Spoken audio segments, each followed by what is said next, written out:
Eu sou Vanessa Weber. E eu sou o Gabriel Frois, e você está no compilado do Código Fonte TV.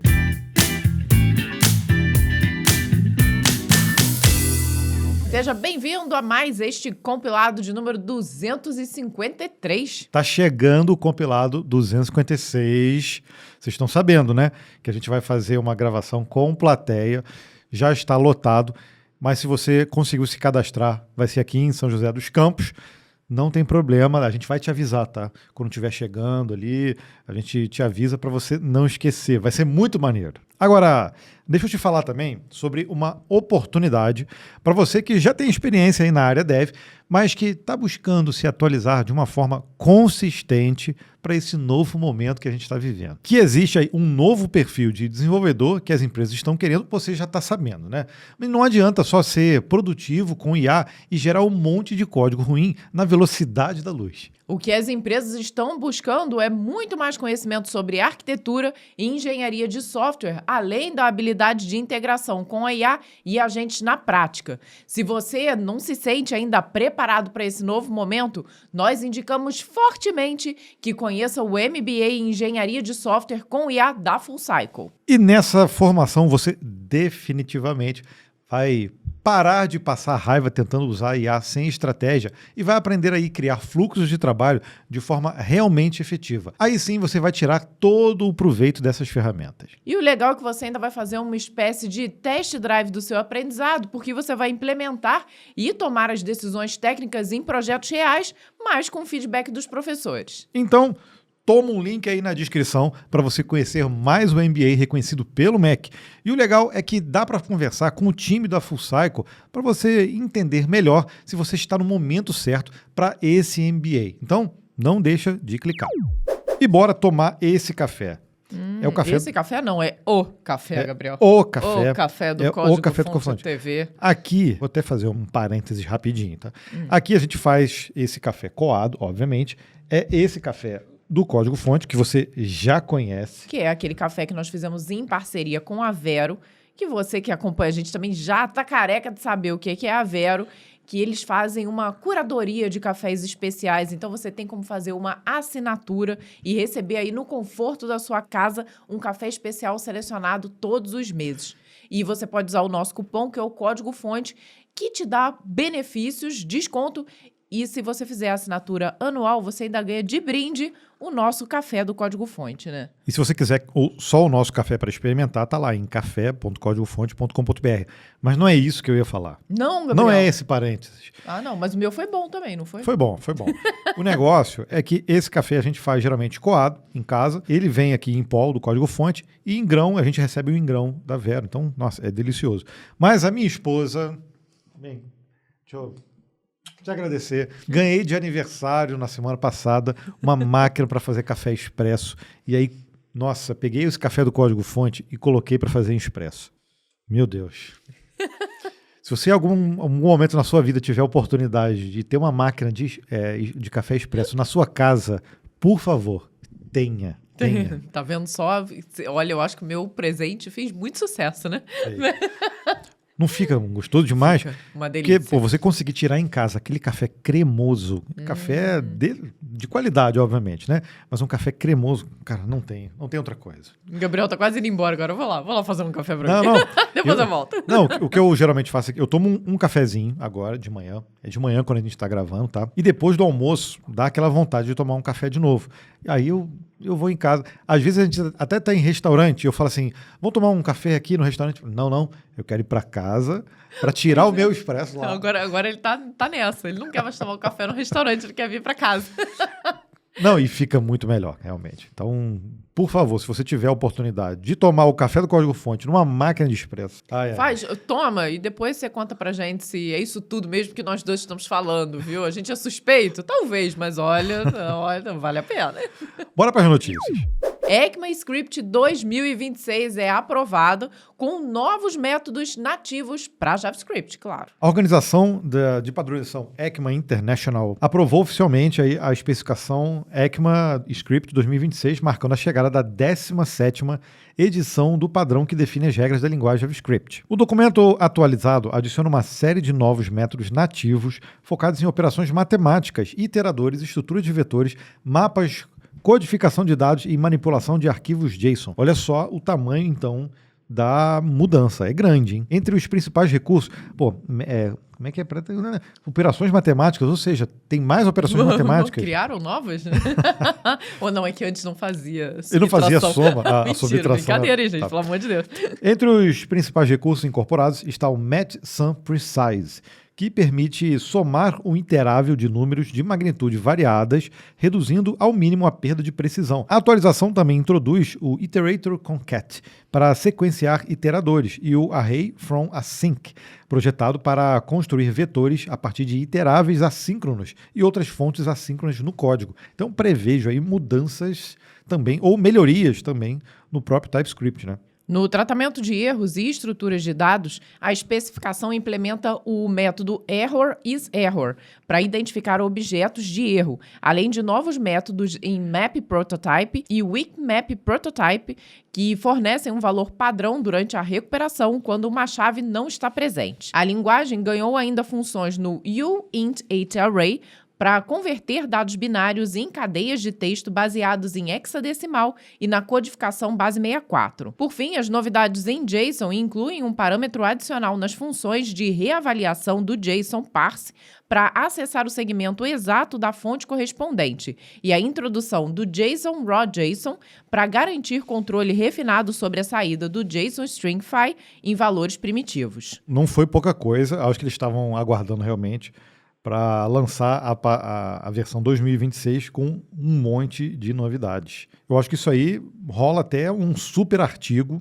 ou às vezes até um artigo, né, necessariamente para quem escreve artigo, e a gente poderia fazer também um vídeo no código-fonte com essas novidades. Se você quiser, pode colocar aqui nos comentários, tá? JavaScript ou JS 2026, ou JS 26, que fica mais fácil. Fica mais fácil e aí sim a gente já sabe que você tem interesse, a gente explora e mostra cada uma dessas alterações que foram feitas na prática. Acho interessante. Um vídeo, né? Para a gente mostrar o que cada um faz. Eu acho que fica um conteúdo legal. Se você quiser, a gente monta esse material.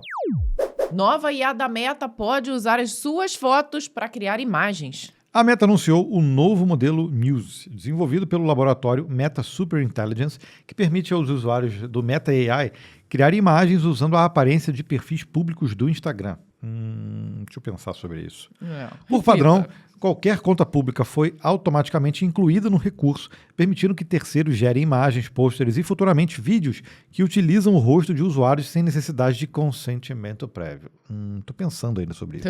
Embora existam restrições que bloqueiam a geração de imagens de figuras públicas, notórias e de perfis privados, o sistema simplifica drasticamente a criação de conteúdo sintético com fotos de perfis comuns, o que levanta preocupações sobre privacidade. Aí sim. Então, é isso que eu estava pensando. Diferente de ferramentas concorrentes que exigem aprovações e limitam o uso à própria imagem, o recurso da Meta opera em larga escala e sem salvaguardas equivalentes. Eu continuo pensando, vou terminar de ler, depois a gente discute. Para impedir o uso da sua identidade, é possível desativar a permissão nas configurações do aplicativo. O processo consiste em acessar o seu perfil, navegar até o menu de opções, selecionar a seção Compartilhamento e Reutilização e desabilitar as opções de Post e Reels na área voltada à reutilização de conteúdo com recursos de IA da Meta. Testes práticos confirmam que a desativação é eficaz e impede que o sistema utilize o perfil como referência para novas mídias. A empresa justifica a integração sob a premissa de que os conteúdos postados publicamente podem ser assimilados pela plataforma de inteligência artificial para a execução de suas novas ferramentas. Então, Gabriel já vamos está lá, desativando compartilhamento e reutilização, posts e reels nos stories, é isso? Onde que está isso? Isso. Desabilitar as opções de post e reels na tá área assim, voltada para a reutilização de conteúdo. Permita que as pessoas compartilhem seus posts e reels. Seria isso. posts e reels nos stories, reposts e posts e reels. É isso? Acho que é embaixo, ó. Embaixo. Tá até em inglês isso aqui, eles nem olha, tiveram... nem traduziram. Nem traduziram. Então, permita que pessoas reusem o seu conteúdo no Instagram e com os recursos de IA Meta. Então, tá assim em inglês, ó. Allow people to reuse your content on Instagram and with AI features at Meta. Então, desativei. Bem fácil, tá? Bem fácil. Tranquilo. O problema é que nada disso é muito avisado, né? Então, você automaticamente... Ele entra por padrão como qualquer um pode utilizar. Tudo bem, entendo ali o ponto de vista da Meta, uma vez que você deixou todos os seus dados públicos, qualquer um pode usar, incluindo a IA. Então, ele entendeu dessa forma. Mas eu acho que isso vai dar um problema, porque deixar isso liberado, obviamente, acho que principalmente quando é utilizado por um lado ruim, né, de golpes e tudo mais, acaba sendo um prato cheio aí de material seu e de quem mais estiver público no Instagram, né? Mas, ok, a gente tem o perfil público, mas não necessariamente, eu acho que tem que ter um mínimo de controle para a gente dizer, olha, para esse tipo de fim, eu não quero que use a minha imagem ou tudo, né? Então, desativei já do perfil do código-fonte e também do meu pessoal. Depois você faz no seu. Faço aí. Mesmo. Então, tá certinho, tá? Então, você vai lá em opções, no Instagram, compartilhamento e reutilização e só desativar lá. De resto, repostar, esse tipo de coisa assim, tudo bem.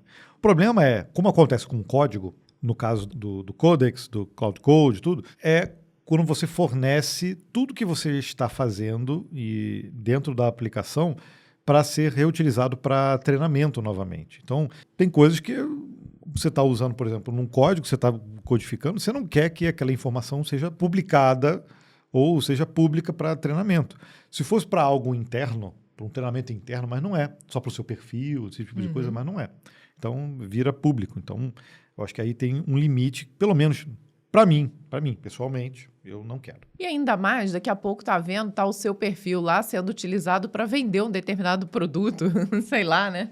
Vão criar vídeos. Então, tudo isso pode acontecer, não tem jeito. Eles olham lá a Vanessa tá com uma carinha meio acabada, vamos utilizar a imagem dela utilizando um produto de beleza para deixá-la linda, olha só. E quando eu vejo, eu tô lá fazendo anúncio do produto que eu nunca nem vi, nunca nem testei na vida, olha só. Eu acho que isso é o de menos. Eu peguei leve, Gabriel. É um programa de família aqui, entendeu? Pois é. Então, se você pega imagens e monta... Mas isso aí não é impeditivo, tá? Isso aqui tudo não impede tudo de você pegar uma foto lá e reutilizar. Isso aí já está liberado. Reutilizar de outras formas. Isso aí, se não me engano, teve até uma atriz que denunciou sobre isso. Falou assim, várias fotos estão circulando dela na internet, não é ela de verdade. Então, quando ela quer expor a imagem dela, ela usa de uma forma consciente, né? Porque ela vai em carnaval, não sei o quê, aí é ela. Agora, você pegar uma imagem e manipular de uma outra forma que ela não está de acordo com o que ela quer que ela seja vista, aí é outra coisa, entendeu? Aí realmente é caso de polícia. Só lembrando para você que acompanha a gente o compilado, estamos concorrendo ao Top 20 do IBEST, estamos pedindo aqui toda semana, tá dando certo, a galera quando assiste aqui vota na gente e a gente está subindo no ranking, então a gente tem que garantir estar entre o top 20 aí do compilado. O do código-fonte já estamos dentro, então tá de boa. Então eu vou mostrar mais uma vez como faz, tá? Você vai lá em códigofonte.tv, que aí você não vai esquecer esse endereço, vem aqui nesse botão, ó, Prêmio IBEST 2026 e já tem as categorias que a gente está concorrendo, tá? Então, código-fonte já foi e a gente está dando aqui um foco, obviamente, principal no compilado. A gente quer muito classificar esse ano o compilado. Entre os top 20, porque é super legal, né? A gente vai entrar como videocast. Então, a gente entra numa categoria que é super disputada, porque ela não é específica de tecnologia. Mas estamos indo bem. Muito obrigada a você que tem votado. Eu sei que é um pouquinho chato, porque nesse processo aqui tem que votar diariamente. Todo dia. Viu? Pois é, todo dia zera lá, você pode entrar. Então, se você vai em Código Fonte TV, você consegue fazer o processo rapidinho. Então, se você já fez uma vez, vem aqui, ó, tocou. Eu já estou autenticado aqui no canto. É só você tocar no coração. Eu já votei aqui, então já está aparecendo que eu votei. Então, a gente, ó, no videocast agora, já tem alguns classificados. A gente está na 5ª posição. Isso dá aqui, está em 14º lugar. Então, dessa forma aqui a gente classifica. Só para você ver como está dando certo, que os votos aqui, olha, nas últimas 24 horas a gente ficou em 2º colocado. Então, muito obrigado aí por vocês estarem ajudando a gente. Aí depois, se você quiser, você pode votar aqui nas outras categorias, tá vendo? Que a gente também está concorrendo, mas o foco é o compilado. Então, muito obrigado. Daqui a pouco sai o resultado aí, daqui a algumas semanas, eu acho. E aí a gente vai estar lá com o código-fonte e com o compilado. Vamos falar de coisa boa? Vamos falar de Rust. A linguagem Rust entra no top 10 do ranking da TOB. Pela primeira vez em toda a sua história, a linguagem de programação Rust entrou ali no top 10 dos mais populares do mundo, no tal do índice TOB, que é controverso para algumas pessoas, mas que ainda assim é um índice, não é? Com a marca de 1,34% das avaliações, o Rust garantiu a 10ª posição na edição de julho. O diretor executivo do TOB, o Paul Jensen, afirmou que o crescimento expressivo se deve ao forte foco do Rust na segurança de memória, sem abrir mão de gerar códigos extremamente rápidos para as aplicações. A linguagem é considerada uma concorrente direta do C e do C++, que seguem enfrentando os desafios com o gerenciamento explícito de memória e estão buscando formas de se tornarem opções mais seguras para a comunidade. O índice da TOB ele celebra o seu 25º aniversário e baseia suas pontuações no número de engenheiros qualificados, cursos presenciais e remotos e fornecedores de terceiros, utilizando dados de portais como Google, Amazon e o Wikipedia. Além do avanço do Rust, o ranking é liderado com folga pelo Python, com 18,94%, seguido pelas linguagens C, C++, Java, C#, JavaScript, VB, SQL e R. O Rust também marcou presença em outro índice alternativo citado no relatório, o PyPL, onde ele ocupa, a 9ª colocação ao registrar 2,06%, para ser bem preciso, por cento do interesse, na busca por tutoriais de programação no Google. A TOB prometeu ainda lançar um fluxograma de decisão para auxiliar desenvolvedores a escolher a linguagem ideal para cada caso de uso. Olha que legal. Poxa, então acho que eu vou mostrar aqui também, já que estamos falando de ranking, vou mostrar então o nosso ranking, a nossa pesquisa salarial de 2026. A gente criou rankings também. Então, se você ainda não viu, se você entra aqui na página da pesquisa, para quem não sabe, pesquisa.códigofonte.com.br. Isso aí. Aqui ela está um pouquinho diferente, nós fizemos uma atualização, tá? Se não estiver aparecendo ainda para você, é porque a gente ainda não colocou no ar, mas calma, daqui a pouco vai aparecer. Ela tá lá. E aí você vem em ranking, vai estar aqui, as top 30 linguagens. O Rust também tá, mas ele não aparece nos top 30, pelo menos aqui, para os desenvolvedores brasileiros. A gente sabe que tem pouca gente usando o Rust aqui. Mas vamos acompanhando aí durante os anos, que eu acredito que o Rust vai começar realmente a aparecer num ranking aqui nacional. E para a gente, olha, em primeiro lugar está Java, C#, TypeScript, Python, JavaScript, PHP, só para falar os top 10 aqui, Go, Kotlin, Dart e o nosso queridão aqui, Delphi, tá? Pois é. Acaba ficando um pouco diferente do índice TOB, até porque são medidas diferentes, como a gente já falou. Mas eu acho interessante a gente ter esse retrato nacional por aqui. Então, você pode acessar a nossa pesquisa e por lá também dá para você tirar diversos insights. Além do ranking das linguagens, a gente fez também de frameworks, então de sistemas operacionais, dá para a gente ir consultando. Também, tem aqui de frameworks, Spring Boot, .NET, e aqui você consegue ver qual é a posição anterior. Então, eles inverteram aqui de posição.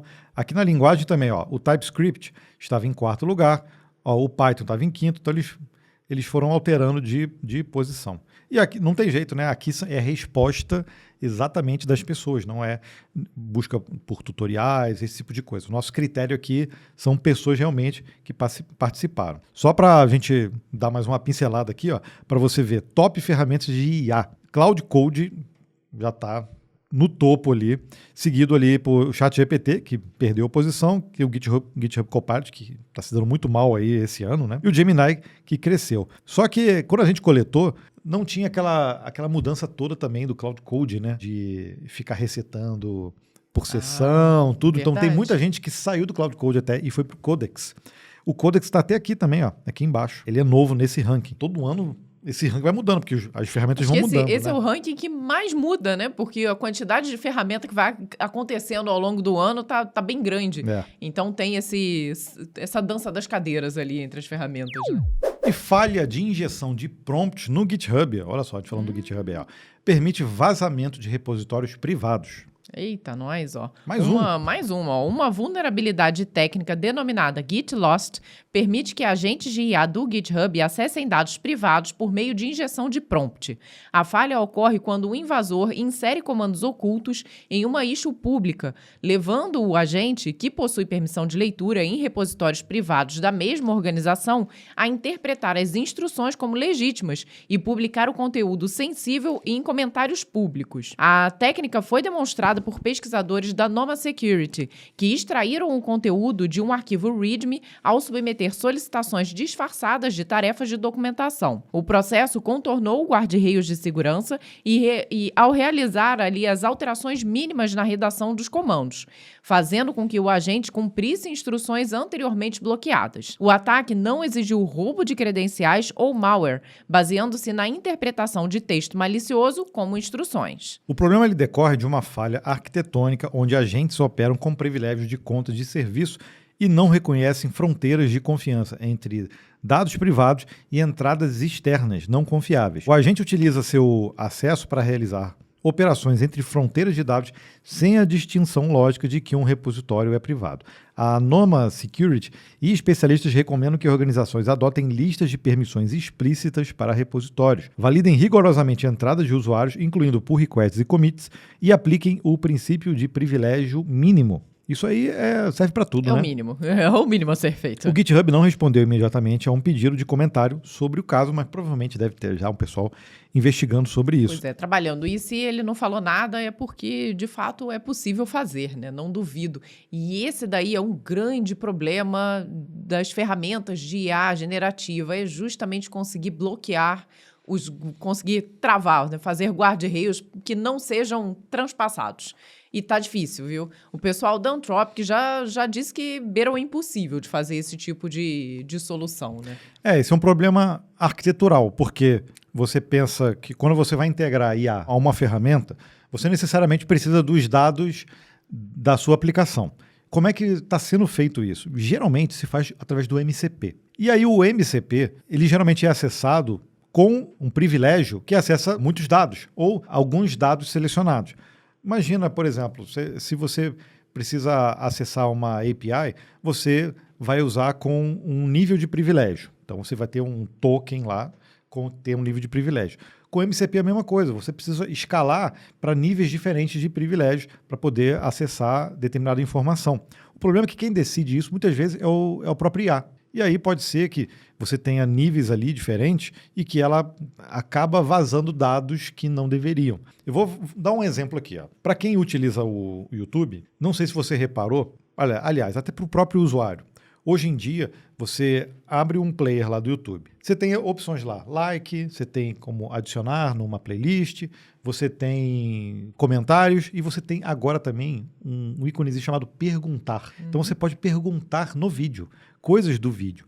Então o que ele faz? Ele pega todas as informações que estão ali no vídeo e ele extrai isso para uma inteligência artificial. Provavelmente até o próprio Gemini, eu não sei, porque eu acho que isso aí vai influenciar até, de alguma forma, as recomendações dos vídeos. Porque não é mais ele extrair a transcrição do vídeo. A descrição.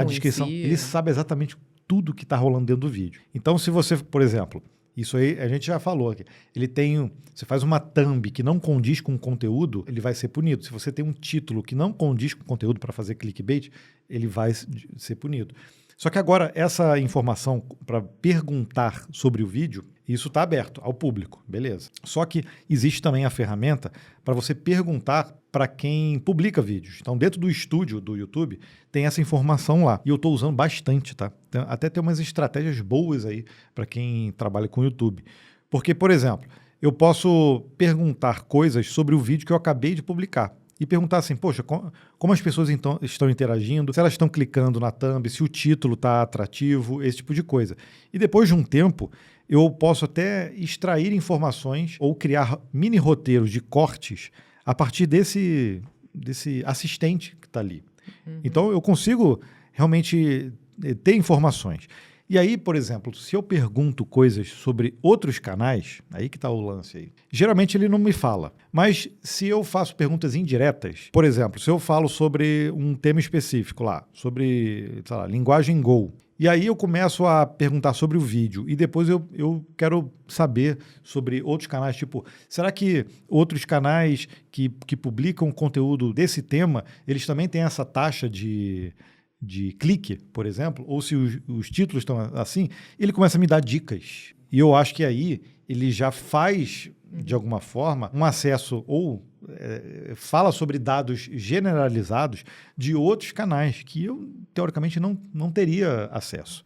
Então, não é que eu esteja burlando guarda-reio, mas é que ele consegue me dar dicas fazendo suposições ou acessando até dados que ele não deveria, ou que seria uma dica muito boa, ou seja, dá para usar ele como um assistente realmente de SEO para YouTube. Que tudo bem, podem até ser dados de outros canais que estão abertos, mas que de qualquer forma, dificilmente a gente conseguiria coletar isso tudo e unificar. Não dá para saber CTR, por exemplo, a taxa de CTR, clique de um canal. Uhum. Não dá, só se você perguntar pro dono do canal. Pro dono do canal. E é interessante que nós já vimos também que essa ferramenta, ela, às vezes, consegue ter o acesso mais rápido do que a própria estatística ali de dentro do estúdio. Então, você vê que ele tem um acesso diferenciado ali aos dados, né? Então, esse é só um dos exemplos que nós estamos dando por aqui.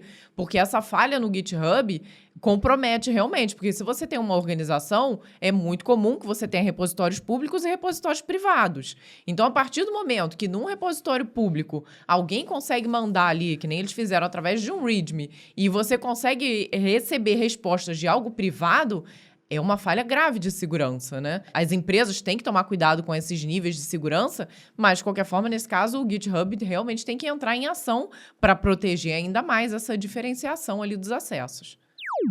E você aí que acompanha o Código Fonte TV sabe que a gente não indica nada que não tenha testado e aprovado de verdade. E quando o assunto é servidor, a nossa escolha há muitos anos é a Hostinger. Se você quer hospedar, por exemplo, landing pages ou mesmo aplicações completas, a Hostinger tem a melhor qualidade, tá? Nós costumamos usar para praticamente tudo os VPS. Só para você ter uma noção, nós temos APIs, N8N, Supabase, encurtador de links, e-mails profissionais e muitas outras aplicações que deixamos exclusivamente na Hostinger. O valor já é sempre muito atrativo e eles sempre têm promoções. Só que para quem acompanha o código-fonte e o compilado, nós temos um cupom que dá ainda mais desconto. É só usar código-fonte lá no carrinho e aproveitar. Use o link que está aqui no vídeo e veja você mesmo quanto vale a pena ser cliente Hostinger. Linus Torvalds declara que não é mais um programador. Aí. É por isso que ele está usando Vibe Coding.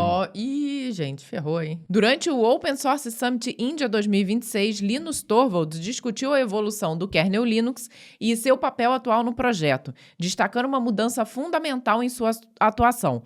Ele não se vê mais como um programador, mas como um líder de desenvolvimento. Segundo o criador do Linux, seu trabalho hoje foca menos na escrita direta de código e mais na compreensão da intenção por trás das contribuições enviadas pela comunidade.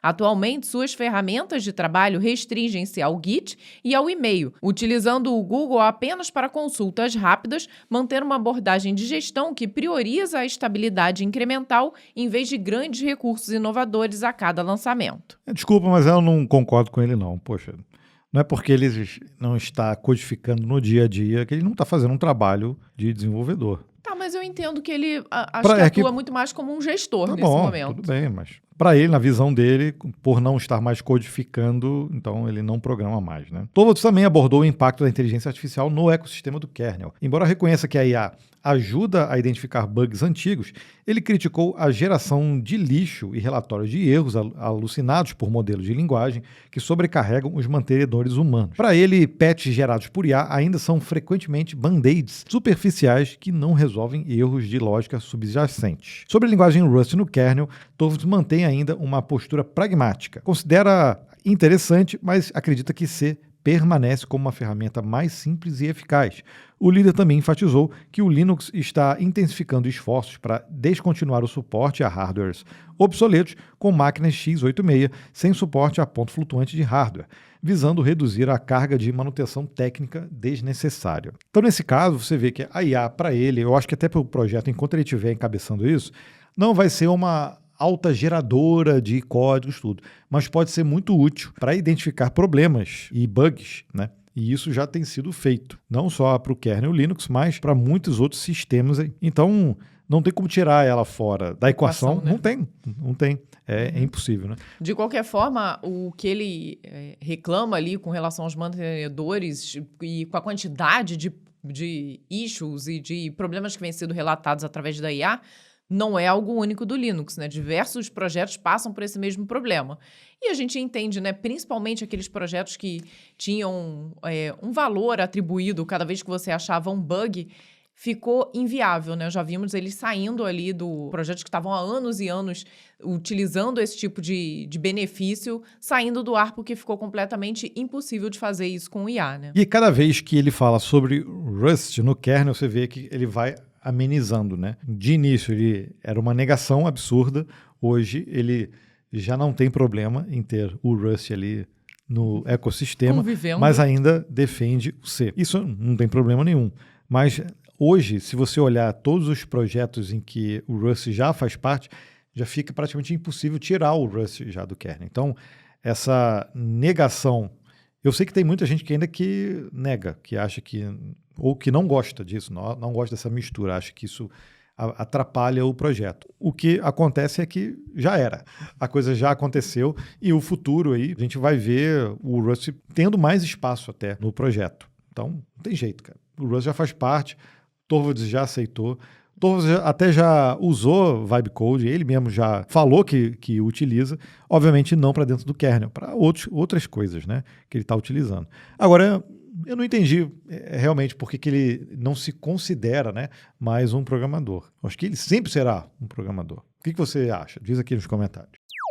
SpaceX AI lança novo modelo mais poderoso e eficiente do Grok. A SpaceX AI, olha só, já mudou o nome, né? Era XAI, foi incorporada aí pela SpaceX, então aí agora tem outro nome. Ela anunciou o Grok 4.5 e a sua primeira atualização significativa de modelo desde que a empresa abriu seu capital, ocorrida aí há poucas semanas. Em comunicado oficial, a companhia posicionou o novo modelo como um cavalo de batalha da indústria, desenvolvido para automatizar tarefas que o setor de IA busca otimizar, o que inclui codificação de softwares, vamos ter que testar então, novamente, a construção de apps, além de trabalhos administrativos, funções clericais, pesquisa e a redação de textos técnicos ou criativos.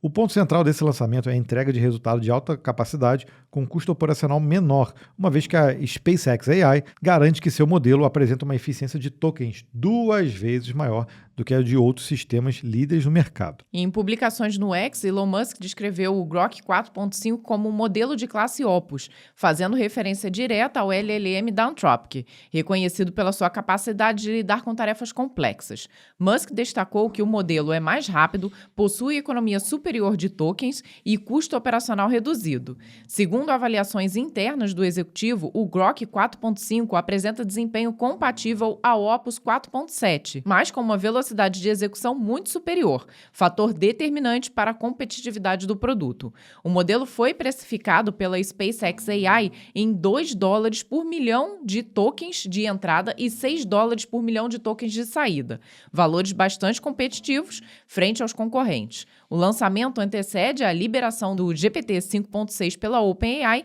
ferramenta que também promete ser a mais robusta da desenvolvedora até o momento. Ou seja, a corrida pelo lançamento de modelos continua, né? E o Grok, que já estava meio fora, carta do baralho aí. É verdade, ele vinha bem lá atrás, né? A própria Meta também viu que tá meio que perdendo. A Microsoft, eu acho que a gente vai falar da Microsoft aqui, ou não sei. Ela também quer se desvencilhar dos modelos, né, da Anthropic e da OpenAI e ter os seus próprios modelos. Então, são mais players aí que vamos ter à disposição. Eu, sinceramente, eu já meio que tinha abandonado já o Grok, pelo menos para a codificação, usando aí para outras coisas. Engraçado que o próprio Uncle Bob, quando lançou a versão nova do Clean Code, acho que eu até já falei isso, ele colocou um capítulo inteiro usando inteligência artificial e ele usou especificamente o Grok. E no Twitter, a gente vê, no X, né? Ele mesmo já não utiliza mais o próprio Grok e já está utilizando outros modelos que ele está vendo que não tem a mesma performance. Pode ser que na época em que eles estavam utilizando, eles estavam equiparados ali no benchmark. Acho que sim, era um pouquinho mais palho ali. Agora não. Agora Anthropic, OpenAI, tudo realmente está nadando de braçada em relação a isso. Continuar nessa pegada aí de IA, né? ChatGPT, ele ganha um novo modelo de voz e modo agente para o setor corporativo. A OpenAI reformulou significativamente o modo de voz do ChatGPT com o lançamento do GPT Live 1, um sistema full duplex que possibilita fala e escuta simultâneas, tornando a interação mais natural ao reproduzir interrupções e ao aguardar a conclusão de pausas na fala do usuário. Este modelo de voz é o mais inteligente desenvolvido pela empresa, encaminhando consultas automaticamente para modelos avançados como o GPT 5.5, quando o raciocínio complexo ou a busca da web são necessários, além de poder exibir informações visuais como previsões de tempo e placares esportivos durante a conversa.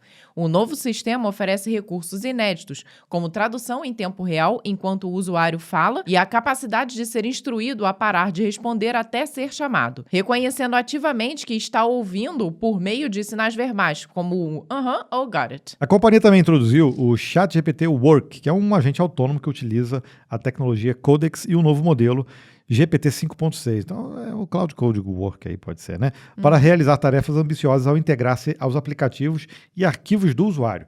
Diferente de um chat comum, o ChatGPT Work pode executar fluxos de trabalho completos, como transformar pesquisas em relatórios, criar apresentações e gerenciar painéis de controle, além de manter projetos complexos em movimento durante horas através de tarefas agendadas. Então é um N8N aí, mesmo quando o usuário está offline. O novo recurso de Sites permite ainda a criação de portais interativos e dashboards compartilháveis a partir de ideias do usuário. Então isso aí, a Microsoft tinha isso também. Eu esqueci o nome da ferramenta, daqui a pouco eu lembro.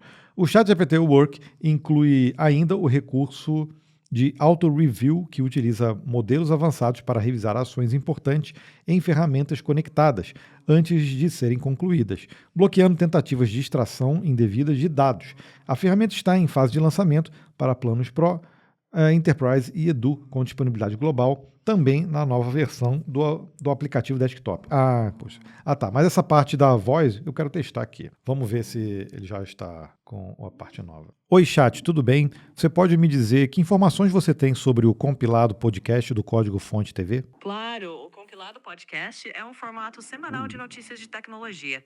Ele sai todo domingo às 8 da manhã e é E quem são os apresentadores? Perfeito. É você mesmo, o Gabriel Frois, e a Vanessa Weber. É um dos quadros mais fortes do canal. Eles são casados? Que informação você tem sobre esse casal? Claro, só um segundinho. Sim, eles são casados e sócios no Código Fonte TV. Eles tocam o canal lado a lado, apresentam juntos e têm 2 filhos. Fora isso, só sei o que vocês já falaram publicamente ou aqui em conversa, tá? Não tenho acesso a nada privado, nem faço suposições sobre a vida pessoal. Muito bem, muito obrigado. Você sabe onde que eles moram? Um segundo, pelo que eu tenho aqui... Eles moram em São José dos Campos, no interior de São Paulo. É isso mesmo. Muito obrigado, hein? Olha, como ela tinha acesso a dados, eu já imaginei ela passando o endereço completo. Nesse momento eles estão no segundo andar da casa, no quarto fechado. Mas você percebeu que tá diferente a voz? Tá mais abrasileirado? Só um segundinho. Não sei o quê. Então tá mais fluido a conversa. Por isso que eu quis interromper ela. Igual eu faço a Vanessa. Isso. Eu interrompi ela. Agora eu vou interromper ele, porque também quem teve atualização essa semana foi a nossa amiga, que eu vou chamar de Lourdes, tá? Você já entendeu de quem que eu tô falando, porque senão ela vai ativar aqui, ou então eu posso ativar já de todo mundo, né? A Alexa agora tá com a Alexa Plus, ou Plus. E a nossa já vai falar ali, provavelmente a sua também. Agora eu ativei 200 Alexas ao mesmo tempo. Olha lá. Já E dá para fazer realmente uma conversa contínua e ela guarda um pouco de contexto também do que tá rolando. Muito legal. Deixa eu desativar ela aqui. Alexa, eu estou gravando aqui. Por favor, não me interrompa. Entendido, Gabriel. Não vou interromper. Viu? Ela desligou. Ela olha. desligou. Então, eu fui meio grosseiro, desculpa. Olha só, não se faz isso com a Lourdes, tadinha. Mas se você ainda não percebeu aí que a sua teve essa atualização, claro que alguns dispositivos não são compatíveis. Os nossos aqui não são os mais novos assim, não, e todos eles foram compatíveis com a Alexa Plus, né? A gente tem esses DOT. Redondinho, isso. A gente tem um despertador, temos um de tela também, e temos um mais antigo, daquele, parece uma bola de hóquei. Mas está funcionando também. Está funcionando com o modelo novo. Então... E realmente sentimos uma diferença ali. Ainda não exploramos muito, a gente ainda vai explorar mais alguns recursos, Mas já fizemos alguns testes aqui entre a família e foi bem legal. Se você quiser que a gente teste, a gente pode até fazer um vídeo. Bota na mesa e a gente vai fazendo testes para ver até quando ela guarda contexto, que tipo de coisa ela consegue fazer. Pode botar aqui nos comentários, tá? Vem Lourdes. Aí a gente vai saber. A gente só sabe de quem você está falando.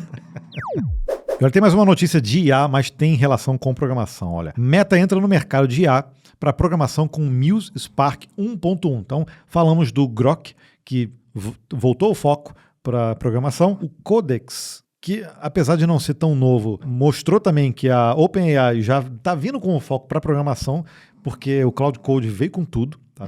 Tanto é que eles até cancelaram lá aquela... Esqueci o nome, a gente trouxe aqui também. Já esqueci, tá vendo? Eles cancelaram o projeto. O projeto de geração de vídeos, né? Com OpenAI e tudo. O de imagem ainda tem. E agora a própria Meta tá querendo correr atrás do prejuízo aí, ó. Era o Sora? O que Sora. foi cancelado? É Esse isso, aí. Olha, e a Meta oficialmente trouxe o Muse Spark 1.1, um modelo de inteligência artificial multimodal projetado especificamente para codificação agêntica, buscando rivalizar com soluções estabelecidas por empresas como a OpenAI e a Anthropic. O modelo, cuja primeira versão foi anunciada em abril, destaca-se pela capacidade de realizar raciocínio de múltiplas etapas, gerenciar fluxos de trabalho digitais complexos e realizar a implementação de novos recursos em sistemas empresariais. Segundo a empresa, o Spark 1.1 oferece um desempenho excepcional em tarefas que demandam planejamento e orquestração entre diversos serviços e aplicativos externos, focando em automações de larga escala, correção de bugs e migrações extensas de código. Esse lançamento é visto como um movimento estratégico da Meta, que, embora tenha chegado ao mercado depois de suas principais concorrentes, busca atrair o setor corporativo através de uma política agressiva de preços. A Meta estabeleceu aí um custo de $1,25 por milhão de tokens de entrada e $4,25 por milhão de tokens de saída. Então, já superou o Grok, que nós acabamos de anunciar aqui. Pois é, posicionando o modelo como uma alternativa altamente competitiva. A importância do anúncio foi reforçada por Zuckerberg, que quebrou um hiato de 3 anos sem publicações no X. Nossa. Então ele voltou a usar o X. Engraçado, né? Ele poderia ter usado o Threads. Para descrever o Spark como um modelo robusto. Eu acho que ele tweetou para dar uma alfinetada no Elon Musk. Pode ser, né? Possivelmente. Com forte foco em desempenho agêntico, uso de ferramentas e operação de computadores, Zuckerberg indicou aí que novos modelos devem ser lançados em breve, consolidando a semana intensa de inovação da Meta, que também incluiu a apresentação do novo modelo de geração de imagens, o Muse Image, ou Muse. Sei lá como é que a gente vai falar isso, né? Muse. Pronto, vou falar em português. Tá. Muse. Que causou polêmica por conta da permissão automática do uso de fotos de usuários no Instagram, a qual a gente já anunciou e eu já bloqueei. Já desativei para você ver como funciona. Então, a Meta também está se mexendo, obviamente, isso é normal, até porque ela é uma das empresas que mais está investido em inteligência artificial e está tendo menos retorno. Então, ela tirou muita gente, né, que a gente já falou aqui no compilado, tirou muita gente das outras empresas, pagou milhões e muita gente já saiu fora até. Então, eles montaram na época um super time e não deu tanto resultado pouco quanto se eles estavam viu aí querendo. desse super time em ação, essa é a verdade. E você vê que nós, desenvolvedores, somos a menina dos olhos de todas essas empresas, né? Todas elas têm modelos específicos para codificação e, de fato, estão chamando atenção. Então, é normal que tenha esse lançamento e relançamento e quem está um pouco atrás tenta correr e fala que já está em páreo a páreo com quem está na frente. E aí, não tem jeito. O que a Meta, o Grok, que está um pouquinho atrás, entra é com valor. Porque você vê, a Anthropic está anos-luz, todo mundo está utilizando, mas todo mundo reclama de custo.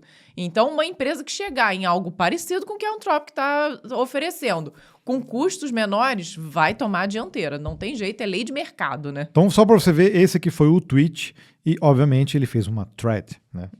E aí ele mostrou aqui, ó, o benchmark, mas ele não comparou com o Grok, tá? Esse Grok novo. Ele colocou o Gemini 3.1, o Pro, Opus 4.8 Max e o GPT 5.5, o X-Height. Então, ele aqui já, obviamente, ele botou o dele aqui na frente e aonde ele ganhou, ele já está mostrando aqui, ou seja, mostrando realmente. Olha só quem comentou aqui, ó. Claro que o Elon Musk ia comentar. Eu acho que foi de propósito, né? Então, coloca aí, mais uma vez, a Meta entre esses fornecedores. Agora, a gente tem que ver como vai ser a distribuição disso. Por exemplo, será que isso vai estar disponível no GitHub Copilot, no Cursor? Ou, né, a gente tem que ver também esses modelos, e aí isso aí depende de acordo entre as empresas, entrar para essas ferramentas que a gente já está vendo aí, que já são unanimidade, né, para utilização. Não adianta só lançar um modelo e ele está ali sem integração com nenhuma ferramenta de codificação. Achei engraçado a resposta do Elon Musk, né? Que ele mandou um jinx, que é sinal de que os dois falaram a mesma coisa ao mesmo tempo. Ou seja, os dois lançaram um modelo que tem ali o mesmo propósito, né? Também faz sentido o Mark Zuckerberg não colocar o Grok ali na comparação, porque o Grok era meio que carta fora do baralho, né, nesse momento. Ele volta com um novo modelo agora, né? Eu acho que foi para dar uma alfinetadinha. Ah, né? Também não duvido, não. E comissão aprova MEI para programadores. Então, isso aqui vai dar muito assunto. Ó. A Comissão de Indústria e Comércio e Serviços da Câmara aprovou o PLP 2526, que inclui programadores e desenvolvedores de software entre as atividades autorizadas no MEI. Na prática, a mudança pode dar aos profissionais acesso a uma guia mensal única para tributos, emissão mais simples de nota fiscal e benefícios previdenciários, o que o MEI já traz, né? Reduzindo a burocracia hoje enfrentada por quem precisa abrir uma microempresa. Para devs freelancers, isso tende a facilitar contratos com empresas e diminuir a informalidade. Mas calma, tá? A aprovação ocorreu apenas em uma comissão. O texto ainda passará pelas comissões de Finanças e Tributação, de Constituição e Justiça, pelo plenário da Câmara e depois pelo Senado e depois pela sanção. Então ainda tem um caminho longo para seguir. O impacto pode crescer pelo PLP 186 de 2026, enviado pelo governo para ampliar gradualmente o teto anual do MEI. A proposta eleva o limite atual de 81 mil para 110 mil em 2027 e 140 mil reais em 2028, além de permitir 2 empregados em vez de 1. Para um programador independente, o teto final representaria uma média próxima de R$ 11.700 por mês, criando um espaço para crescer sem migração imediata ao Simples Nacional. O governo diz que o reajuste recompõe a inflação e informou que 101.216 MEIs foram desenquadrados entre 2025 e 2026 por ultrapassarem o limite atual. Ainda assim, são propostas separadas e dependem do Congresso. Programadores ainda não podem abrir MEI com base nessas mudanças, nem tratar novos valores como vigentes. Então, calma, a gente ainda tem um longo caminho pela frente, muita discussão. Obviamente, isso tem 2 lados. A gente gravou, inclusive, um vídeo do código-fonte para isso, tá? Pode ser que a gente já tenha lançado ou não, depois você dá uma checada lá no canal. E a gente discutiu mais amplamente esse projeto. Esse projeto foi apresentado pelo Kim Kataguiri lá em fevereiro. Nós falamos sobre isso no compilado, em março, tá? E agora já foi aprovado. Então, o primeiro passo foi feito. O que chama atenção é justamente porque nenhum das propostas anteriores tinha avançado e agora avançou pelo menos numa comissão. Então a gente já tem um caminho aí. A gente tem que pensar um pouco na repercussão. Obviamente, se a gente olhar um pedaço do mercado ou um pedaço dos profissionais, isso vai jogar muita gente para dentro do sistema tributário. Putz, é excelente. Para você que já é CLT e quer fazer um freela, nossa, isso é muito bom. Para você que ainda não tem um espaço e quer atuar no mercado, como um iniciante, esse limite de 81 mil, cara, pode te atender muito bem. Ele dá ali em torno de 6.700, 700 e poucos reais por mês. Então, atende ali a um número de profissionais interessantes. Mas o que está sendo brigado, e não só aqui para os programadores, que possivelmente vão entrar, mas por todos os profissionais do MEI, é que esse reajuste dessa faixa de 81 mil reais, que foi definido lá em 2018. Então, na verdade, o que está se propondo realmente é só uma correção inflacionária aí desse valor para chegar, ou nem isso, né? Para chegar até os 140 mil reais só lá em 2028, né? Pois é muito tempo. É mais ou menos o lance de atualização da tabela do imposto de renda, né? Que cada vez que ela não atualiza, cada vez ela está colocando mais gente para dentro. É a mesma coisa agora. Então, se o MEI ele não consegue ser atualizado o valor, né? Desde 2018, a gente tem uma diferença grande aí, porque a inflação, ela corrói, né? Esse poder de compra. Só para você ter uma ideia, eu fiz esse cálculo aqui para você ter noção. Ó, existe a calculadora do cidadão, lá do Banco Central. Eu mostrei isso no vídeo também, e a gente mostra aqui também, ó. De 2018 até agora, que dá para calcular, que é em maio, se a gente pegar 81 mil reais, que é esse teto, e até agora foi o equivalente a 55%, um pouquinho mais disso só de inflação, tá? Então, isso equivaleria a hoje, 2026, já 125 mil. Então, se essa tabela ainda não foi atualizada e tem projeto para atualizar de 2024, tem projeto em setembro de 2025, mas ainda não foi atualizado, ou seja, é uma morosidade para fazer um Absurdo, cálculo né? que deveria ser automático Isso pela que eu ia inflação. falar, né? Já podiam atualizar a lei dizendo que todo ano ela é reajustada de acordo com a inflação. Acho que nada mais justo. É um índice que é coberto e é oficial, então não tem por que não ajustar com esse valor. É o mínimo que deveria ser feito. Essas Mas, tabelas enfim, todas... né? Todas porque- deveriam ter esse reajuste, Porque isso é muito né? ruim, cara. Você vê uma lei, quando ela é escrita, você vê um valor específico lá. E você É um não tem número uma... mágico, né? É um Isso número- aí na, é um número na mágico da programação lei. é um número mágico. Ela é uma constante mágica lá. E não poderia ser, né? Teria que ser uma variável que fosse acrescida com esse Exato. índice oficial, Ele né? começa com um valor e aí no parágrafo embaixo deveria ter reajustado anualmente, e aí você faz tipo um anexo ali, eu não sei como é que chama na lei, é um adendo ali na lei com o valor reajustado para cada ano. Isso, na minha visão, é o que deveria ser feito. E aí a gente tiraria da frente muito dessas discussões que são Pois feitas, é. essas inutilidades, porque se a gente olhar, existe projeto para esse de 140 mil 2028, mas existe uma outra comissão do Senado, uma da Câmara, do Senado, para colocar o valor em 150 mil. Ou seja, tem discussões que estão sendo feitas paralelamente em comissões diferentes Pois e é. aprovações diferentes, para tudo no final ser votado, aí ser retirado, você muda o texto, muda o texto. E no Então, final das contas, se aprovarem as duas, vão ter que sentar todo mundo para poder unificar tudo. Então é Já não muito faz dinheiro sendo isso. gasto à toa. Vamos combinar, né, gente? já não faz isso de uma vez, Poxa né? vida, né? Mas, de qualquer forma, voltando aqui ao assunto dos programadores poderem entrar no MEI, é algo muito relevante aqui pra gente, que realmente simplifica o regime tributário e tem um custo menor para quem trabalha também, né? Porque você ir através de ME, o custo é outro. O valor por nota fiscal depende do tipo de CNAE que você vai emitir a nota, depende ali do anexo que você está incluso. Então, o custo é muito maior. No MEI, não, você tem um valor fixo, então isso aí realmente simplifica, deixa um número grande de pessoas que trabalham na informalidade de forma formal. Então, é interessante, viu? Nós vemos benefícios, mas a gente só enxerga um pouquinho ali, além de que esse valor acaba não atendendo tanto a gente aqui. Em algum momento, a gente chega no topo, né? Aí chega no topo rápido, ainda mais com essa facilidade. Você pode colocar 2 pessoas, por exemplo, para trabalhar No junto. caso, atualmente é uma, É tá? um, mas se for aprovado esse teto novo, você pode colocar até 2 pessoas. Então esse teto, rapidamente, ele acaba se esgotando. Então, coisa de 1 ano, sei lá, 1 ano, 2 anos, você já vai estar defasado. E se esse teto não for reajustado anualmente, rapidamente você cai novamente. Você vai ter que ir para a ME. E aí, os custos que envolvem ali, dependendo de quanto você cresça, você acaba tendo um líquido menor. Pois é interessante que você mude de patamar, né? Que você vire, de fato, uma ME, possa ter mais pessoas. Acho que é isso que todo mundo quer quando monta uma empresa, um CNPJ. Mas a gente entende que, na realidade, ali é um pouco diferente, né? Então, se você tem um reajuste de 10% no seu salário, se você trocou de função, ou então está atendendo mais de uma empresa, às vezes fica inviável você estar no MEI, né? Porque rapidamente você vai para o ME e a diferença vai fazer com que você ganhe menos, né? Se não for uma diferença relevante. De qualquer forma, é um bom projeto, porque para a gente pensar em informalidade, é isso, porque tem muita gente, obviamente, na informalidade e o governo precisa, obviamente, ele quer arrecadar mais, mas em termos de previdenciários, vamos dizer assim, você gostando ou não, a gente tem um sistema previdenciário e isso inclui mais pessoas dentro desse sistema, né? Então, e de forma facilitada, que eu acho que é o objetivo aí.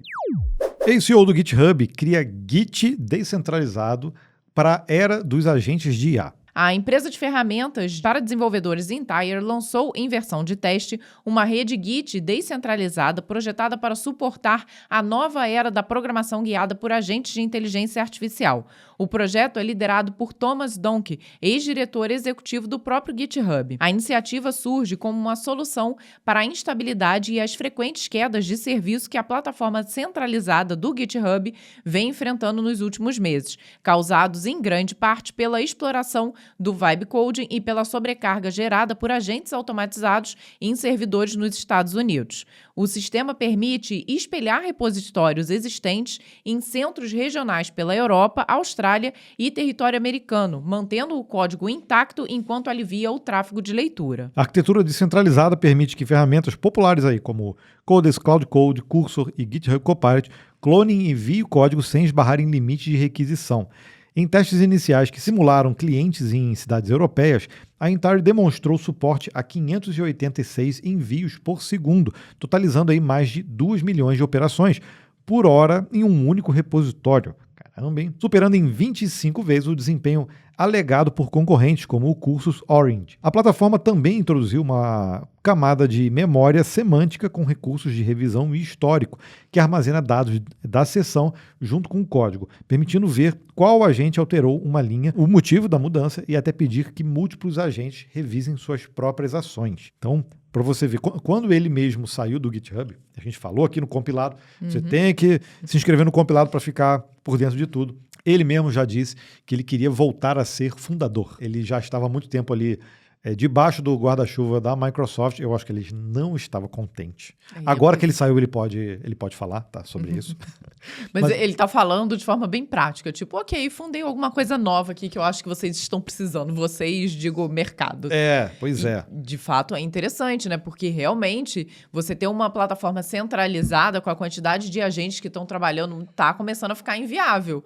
A ideia de descentralizar é bem interessante, viu? E ele, agora, como fundador, não dá para achar que ele veio para resolver problemas que o GitHub tinha. Isso aí ele já tinha falado também lá atrás. A Microsoft, eu acho que acabou dando um pé na bunda dele e jogou o GitHub dentro da área de inteligência artificial, porque ele não era uma unidade de negócio separada. Existia uma certa hierarquia e ele era o CEO do GitHub. E a Microsoft abdicou dessa função e o GitHub agora está debaixo do guarda-chuva da área de inteligência artificial. Eu acho que acabou tirando um pouco do protagonismo, o brilho do GitHub, tá? Por exemplo, eu não vi lá atrás com mais olhos a Microsoft comprando o GitHub, tá? Tem até vídeo no canal sobre isso. Mas essa saída dele eu não curti muito, tá? Não curti. Não por ser a saída dele, embora, óbvio, seja uma pessoa ali com um peso extremamente relevante para o projeto, mas por terem meio que diminuído mesmo a importância do GitHub. Essa foi a sensação que nós ficamos ao ver o GitHub sendo empurrado para outro guarda-chuva, né? E agora a gente está vendo várias iniciativas concorrentes até o GitHub. Acho que não é o caso aqui, mas não dá para se iludir achando que ele criou uma empresa que vai resolver parte de um problema ali e, nossa, beleza, concorrente. Nada. Se a Microsoft quiser, daqui a pouco incorpora ele volta a ser da Microsoft. A gente já viu isso acontecer, tá? Sim. Volta a ser da Microsoft. Daqui a pouco ele é o novo CEO da área de inteligência artificial da Microsoft. Então, assim, não dá para dizer nunca na área de tecnologia, tá? Então, bora aqui para ver a semana no Código-Fonte. Nós lançamos 2 vídeos. O primeiro deles mostrando para vocês um site que nós construímos, utilizamos dessa vez o Replit, que teve uma mudança, né? A gente já tinha utilizado ele aqui no canal, tiveram atualizações, então gostamos bastante do resultado final e a gente indica fortemente que você assista também o vídeo. Sim, muitas dessas ferramentas estão num patamar agora impressionante. Então, se você está com aquela ideia maneira que é tirar do papel, ou aquele seu amigo que sempre fica te enchendo o saco, vamos fazer um aplicativo super topzera, eu tenho certeza que a gente vai, sei lá... Vai ficar milionário, vai acabar com o Instagram, vai acabar com o WhatsApp. Tem sempre isso, né? Sim. Então, senta com ele um dia, elabora dentro do Replit ou em alguma ferramenta que você queira e você faz o seu MVP. Depois coloca ali ele como usuário master e deixa ele desenvolver o restante do MVP. Então, essas ferramentas agora estão muito legais e a gente desenvolveu usando o banco de dados, autenticação, usamos também uma integração com a nossa parceira AppMax, que é um gateway de pagamento super completo. Então, a gente colocou ela também nesse site, né? E testamos ali a assinatura, vários painéis, tem o painel de administrador, tem o painel do usuário e tem o acesso ao usuário. Então, ficou bem interessante. A gente disponibilizou, inclusive, o prompt que a gente usou, tá lá no vídeo para você ver. Então, esse vídeo tá bem legal. E aí, em contrapartida, o outro vídeo foi falar sobre tokens. Tokens é o grande problema que a gente está vivendo hoje em relação à inteligência artificial. e já tem levantamentos sérios, e nesse caso a gente citou um da Gartner, e deram vários exemplos de mercado que em 2028 eu acho que já está acontecendo já em várias Pois empresas. é, a estimativa é 2028, mas a gente já está vendo isso acontecendo antes mesmo, né? Em 2028, os tokens de IA serão mais caros do que ter desenvolvedores. Você acha que isso já está acontecendo? Deixa aqui. Deixa aqui, hashtag vem token. Não vem não, vai. Ou pode ser hashtag sem token. Sem tokens. Agora, melhor do que você deixar aqui é você assistir o vídeo, porque aí você vai entender todo o nosso contexto que nós mostramos. Vamos mostrar essa reportagem da Gartner e outros assuntos. Então, vai lá no vídeo, viu?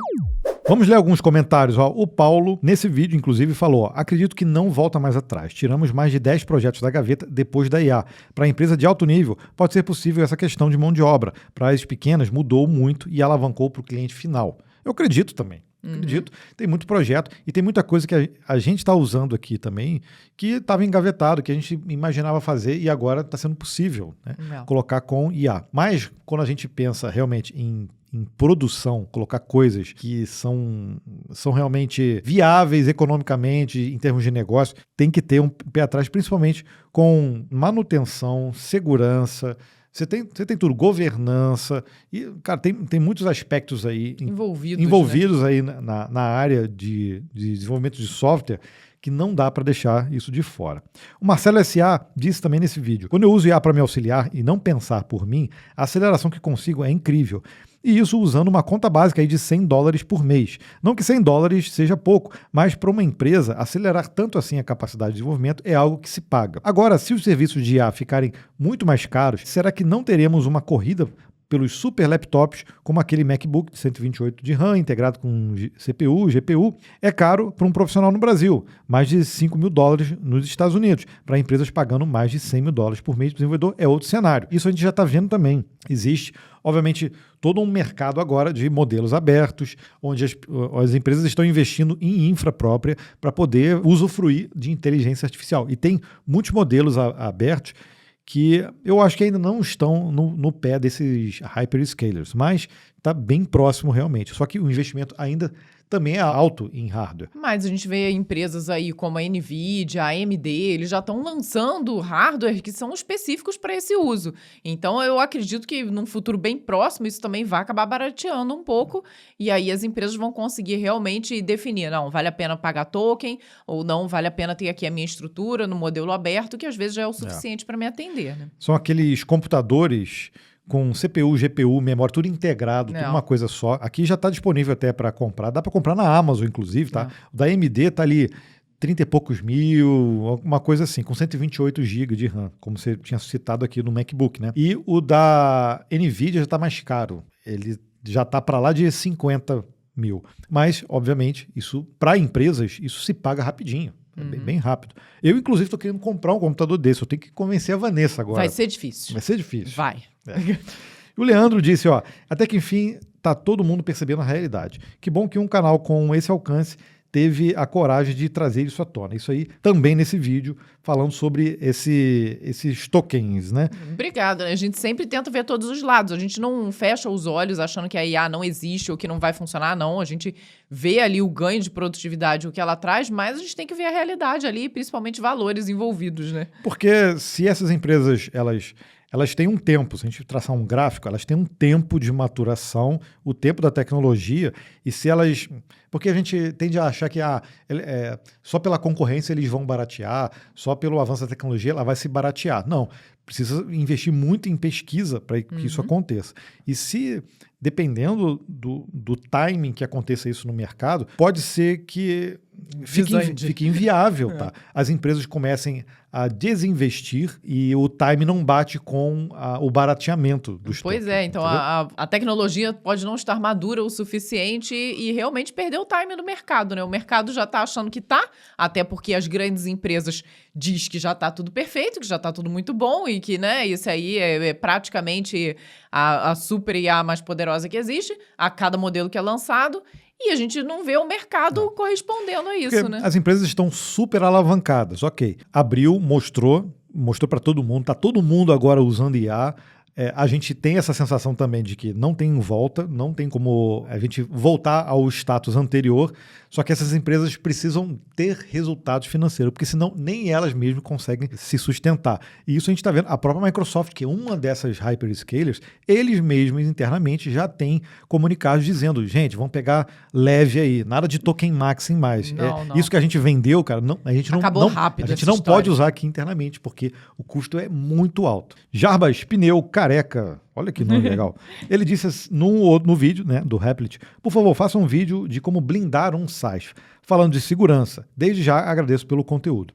Primeira coisa, tem muitas coisas aí em torno, né? O próprio Replit, ele tem também uma funcionalidade quando você vai publicar para checar segurança. Então, isso aí me bota um pouco atrás da orelha, dizendo assim, pô, então ele desenvolve código sem verificar a segurança e depois, você... tem uma funcionalidade específica para isso. E não só o Replit, tá? Os outros Vários players outros também têm algo parecido com isso. Então, realmente, a gente já fica com essa dúvida.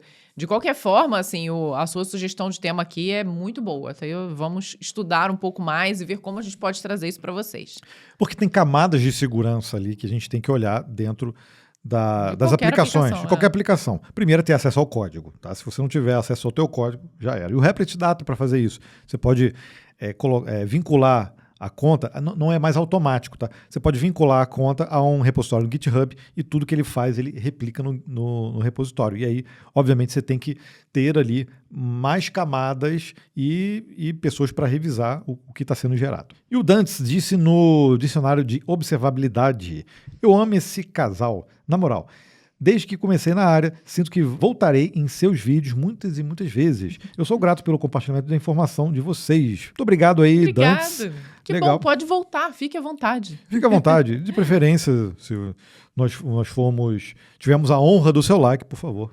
Likei-nos. Aqui, nossa. E a Sheisa Creative, aí já é no episódio passado. Sempre ótimos os vídeos de vocês. Obrigada. Muito obrigado. Nadine disse, assistindo ao episódio de forma picotada essa semana. Por um tempo curto, 2, sempre por ter a companhia desse casal maravilhoso todos os dias. Ah, que legal. Excelente episódio com comentários e colocações acertadíssimas. Parabéns pelo incrível trabalho. Sigam brilhando. Hashtag vem camisa, hashtag vem livro, hashtag vem café. Obrigada. Então vou até deixar viu? o café aqui para você. Deixa o café, olha só, sempre sigam brilhando, olha que incrível. José Alonso, parabéns, excelente programa. Hashtag Insider, hashtag vem camisa, hashtag vem café. Hashtag Insider, nós curtimos muito a Insider, infelizmente ela não renovou a nossa parceria. Mas tá? a gente continua usando, tá? Então, Insider, continua fazendo continua propaganda aqui. então, é produto bom, continua usando. Da mesma forma, as nossas cadeiras, tá? Essas cadeiras aqui, por exemplo, não sei se você consegue ver, tá meio escuro, né? Não dá para ver muito. São da Herman Miller. Nossa, essas cadeiras são impressionantes. Tem que fazer propaganda, porque, olha, nós Mais 3 estamos acho que 2 anos utilizando, e a única coisa que mudou é que agora tem poeira nelas. Então tem que limpar. Fora isso, tá perfeito, impressionante. Zero, assim. Não tem nenhuma deformidade, não tem aquele carcomidinho no braço, não tem problema, rodinha. Tá tudo perfeito, impressionante, viu? Vale a pena. Pois é caro, mas mas é boa. não tem nada no mercado, né? Um Lucas Almeida disse, eu uso VS Code ainda. Usei o curso e o Anti-Gravity por um longo período, mas no fim acabei voltando para o bom e velho VS Code. Uso o Cloud Code principalmente. Acaba sendo meio acessório, né?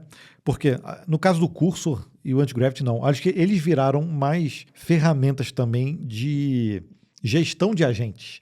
Você acha que você tem a visualização com o estilo VS Code, de código, tudo, e tem já a visualização só com agentes, só para você gerir os teus agentes, né?